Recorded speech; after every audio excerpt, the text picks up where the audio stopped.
Voltar aqui, eu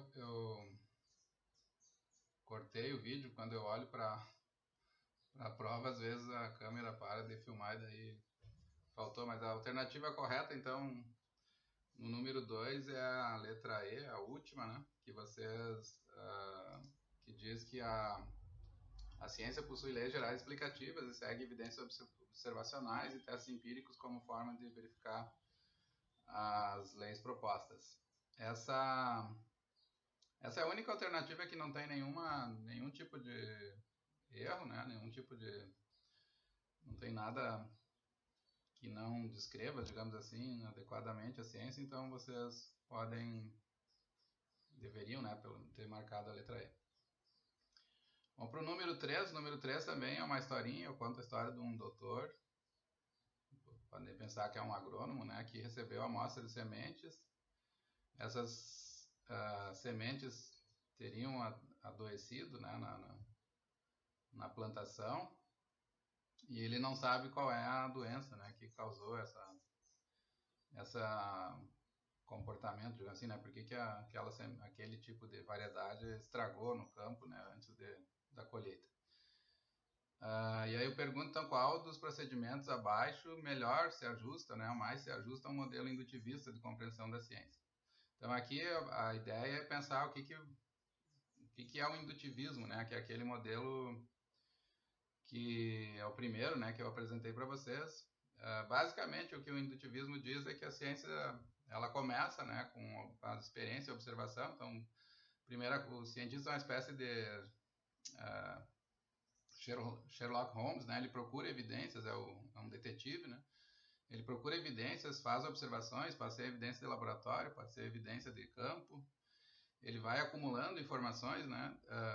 E depois que ele tem um grande número de observações, coletou, né? Digamos, colocou dentro de um saco, ele observa o que essas experiências revelam e a partir daí ele extrai leis gerais que seriam leis científicas, né, que são leis gerais verdadeiras, então, porque elas estão diretamente apoiadas na observação. Se vocês lerem as alternativas, o que melhor se ajusta a essa descrição do indutivismo é a letra A, né? Então, segundo, o que ele vai fazer, né? Sendo indutivista, ele deveria inspecionar, examinar amostras, visitar os silos e demais dependências para identificar agentes que poderiam causar a doença e, a partir daí, estabelecer conclusões gerais. Isso é quase uma formulação, diz a mesma coisa que eu acabei de mencionar para vocês, só que com outras palavras. A letra B fala numa hipótese especulativa, né? Se vocês podem excluir, porque o indutivista a hipótese não é um fator importante, né? O estabelecimento de alerta para demais equipes, indicando que possivelmente há uma crise no paradigma, né? Paradigma é uma noção que diz respeito ao modelo da ciência como paradigma, também não combina, né, com o indutivismo. E depois a última diz que nenhuma alternativa concorda porque não é possível obter leis gerais por indução, né? Isso também é falso, né? A indução é criticada, né, mas não quer dizer que ela não possa obter leis gerais. A crítica que se faz à indução é que as leis gerais obtidas, elas não são necessárias, né? Elas não se seguem necessariamente das observações. Por exemplo, essa é uma crítica, inclusive o Popper faz, né, que é um falsificacionista, ele faz uma crítica à indução. Ele diz que se você acumular várias observações de corvos, né, que são pretos, né, nada garante que então tu vai concluir que todos os corvos são pretos, mas por indução, né, mas nada garante que o próximo corvo que eu venha encontrar seja branco. Portanto, a indução ela é um tipo de raciocínio, né, que não garante, digamos assim, leis gerais verdadeiras como os indutivistas propõem. Mas a crítica aqui não é com relação à ideia de que é possível, a partir da observação, extrair leis gerais. A crítica é que é possível extrair leis gerais que são dedutivamente, digamos assim, conforme os critérios da dedução verdadeiras, né, como ele propõe. Tá bem? Então, a resposta correta da 3 é a letra A. Da 2 é a letra E. E da 1 é a letra C. Depois tem as duas questões dissertativas. Aqui eu só queria mencionar mais genericamente, assim, para vocês, isso é uma coisa que vale para todo mundo. Na disciplina de Filosofia 1, eu deixei um material lá para vocês, como responder uma prova de filosofia.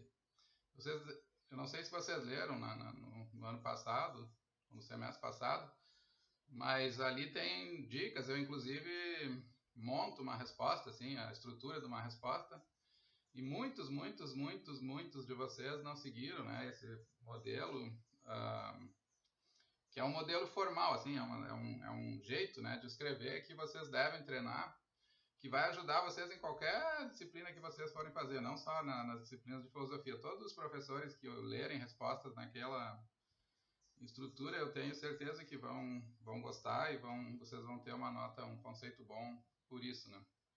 Filosofia é uma disciplina muito exigente, assim, no trabalho com conceitos, na estruturação do raciocínio, do pensamento, né? Então, a resposta ali, o estilo de resposta que eu sugeri para vocês naquele material, que eu recomendo que vocês deem uma olhada, é na construção, sim, a sugestão é construir um raciocínio coeso, bem estruturado, etc., né? Então, a primeira questão ali, a número 4, pergunta como... ela pergunta se a ciência o que é a tese da neutralidade da ciência e como que essa... Deixa eu só olhar aqui para ver a formulação. Então, é para explicar, através de um exemplo, a tese segundo a qual a ciência não é neutra e pode ser determinada por valores não cognitivos. Tá? Então, para explicar tem duas exigências ali na leitura, né? Vocês precisam usar um exemplo prático e precisam explicar a noção de que a ciência não é neutra, né? Então, tem que dizer o que é, para começar, vocês teriam que dizer o que é a tese da neutralidade. Então, a tese da neutralidade afirma que a ciência é livre de valores, portanto que ela não é determinada, livre de valores significa que ela não é determinada por nenhum valor que não seja cognitivo. O que é um valor cognitivo? Valor cognitivo significa que o cientista está fazendo a ciência simplesmente, o que determina ele a fazer a ciência é simplesmente o quanto ele pode conhecer a partir daquela área de investigação. Então, ele está interessado exclusivamente em conhecer o mundo, não tem outro interesse, né? Existe um mundo para ser desvendado, o cientista é a pessoa que quer descobrir as leis que estão por trás do comportamento dos fenômenos no mundo. Ele não tem interesse financeiro, não tem interesse fama, não tem interesse religioso para provar uma tese religiosa. Supostamente, né? Isso que a neutralidade afirma, né? Afirma que o cientista está preocupado com a verdade, com a cognição, com conhecimento e não com dinheiro, com fé, com qualquer outra, com ideologia política, né? Nada disso. Essa tese ela tem sido criticada, né? A tese da neutralidade, por vários filósofos e também por cientistas, né? E no material eu tenho uma extensa série assim, de argumentos para mostrar como que essa tese tem sido criticada e que algumas críticas são boas, outras não são. Então, vários mencionaram Hiroshima, né? Mas esse não é um exemplo bom para criticar a tese da neutralidade, porque Hiroshima é uma prova de que a ciência faz coisas, digamos assim, certos efeitos ou certas aplicações da ciência são maus, né? Elas causam dano. Mas isso não prova que a ciência não é neutra, né? O fato da ciência ser aplicada para o mal não quer dizer que ela é neutra. Porque a ciência também faz coisas boas, ela cura doenças, então... Nesse caso, seria uma espécie de juiz que rouba para os dois lados, né? Então, ele não é um juiz parcial, ele é um juiz imparcial, porque ele prejudica os dois, o ajuda e prejudica ao mesmo tempo, né? Então, essa não é uma boa crítica à tese da neutralidade. Uma outra crítica que está claro ali no texto, né? Que vários de vocês acertaram também a resposta, do exemplo, pelo menos, né? Alguns faltou a explicação do que é a neutralidade, o que é o valor cognitivo, né? Que é a ideia de que a ciência ou as investigações que os cientistas fazem, muitas vezes elas são motivadas por interesses extracognitivos, né? Como o interesse econômico em lucrar com a produção de um determinado medicamento, né? Alguns de vocês citaram, inclusive, exemplos na área da agricultura, que está correto, né? Às vezes as empresas produzem defensivos, por exemplo, algum tipo de semente, né, sem levar em consideração ou pensando no lucro que ela vai ter, né? Tanto a semente híbrida, não sei que tu não pode, o agricultor não pode ele mesmo produzir a própria semente, ele tem que comprar, porque senão ela não germina, né? Esse é um tipo de caso em que a ciência parece que está mais a serviço do interesse da companhia que vende a semente do que do agricultor e das pessoas que trabalham. Então é mais ou menos essa estrutura, né? O que faltou ali, muitas respostas eu descontei porque elas estão mal construídas, estão mal escritas. Outras eu descontei porque estão erradas, né? Outras eu descontei porque elas estão parcialmente corretas, tem o exemplo, mas falta a, a teoria por trás do exemplo, né?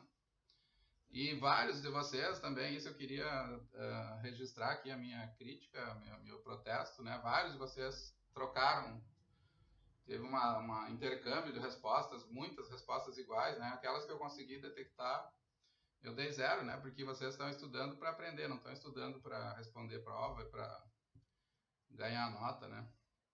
E isso, inclusive, foi uma estratégia que não dá certo, porque se alguém erra, todos os outros que copiaram vão errar também. Então, tentem fazer, né? Pelo menos se vocês vão tentar aprender e às vezes vocês podem acertar mais, né? Do que simplesmente pegar a resposta de alguém que não está certa, né? Que aí vocês vão sair prejudicados com certeza. Tá? Agora, a última era sobre essa aqui. Alguns acertaram, assim, né? Não foram tantos. Faltou leitura, né? Eu acho que nas duas aqui faltou ler o material, né? Não sei. Ou pelo menos não me pareceu que quem leu o material conseguiu responder sem problema, né? A ideia aqui é que tu tem... basicamente, a resposta é que as sociedades contemporâneas são sociedades plurais. As pessoas têm valores diversos, né? Eu sou um simpático ao ambientalismo, né? A uma agricultura que não é baseada, digamos assim, fortemente no uso de defensivos, ou pelo menos eu gostaria que os defensivos não fossem tão agressivos como me parece que são. E esse é um modelo, digamos assim, de produção de alimentos que eu não satisfaz, né, os meus valores, digamos assim, né, do que seria uma sociedade boa. Sociedade boa para mim é aquela que preserva os recursos naturais, que as pessoas consomem, mas consomem com baixo risco, digamos, né, que tem uma vida feliz, mas que a vida não é determinada pela riqueza só, né, exclusivamente, como boa parte da vida contemporânea tem sido, né? Então, nesse caso, só um pouquinho, Francisco. Nesse caso, deixa eu só atender aqui o Francisco, só um pouquinho.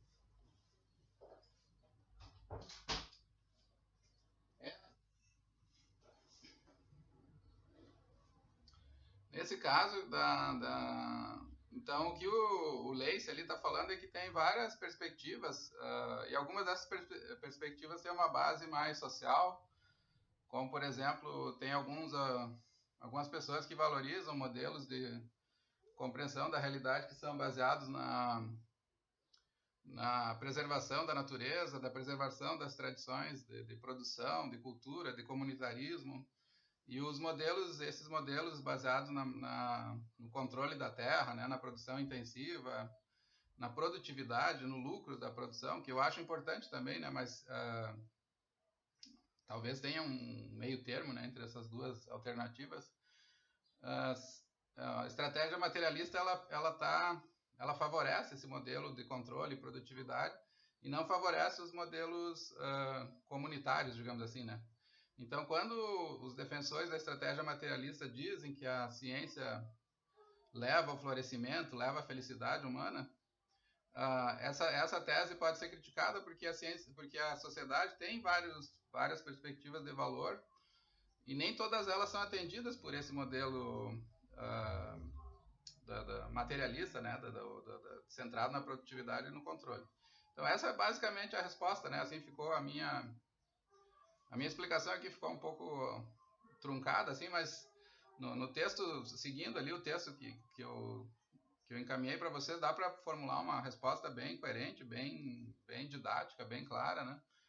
Tem que chamar atenção primeiro para que as sociedades são plurais, segundo que a estratégia materialista atende a um certo conjunto de valores, que é os valores de controle e produtividade, Existem outros conjuntos de valores comunitários, culturais, de preservação de espécies que não são privilegiados dentro da estratégia materialista, portanto, a conclusão é que a estratégia materialista não pode ser a explicação, né, não satisfaz os nossos ideais de felicidade justamente porque ela deixa de fora essas outras vozes sociais, né, que têm outros valores, né, na atividade científica.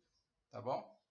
Essa então é a correção da primeira prova. Agora eu vou gravar agora um terceiro vídeo, né, que tem um que ficou quebrado, para vocês da segunda prova, então para tirar alguma dúvida eu vou dar uma explicada não. Um abraço.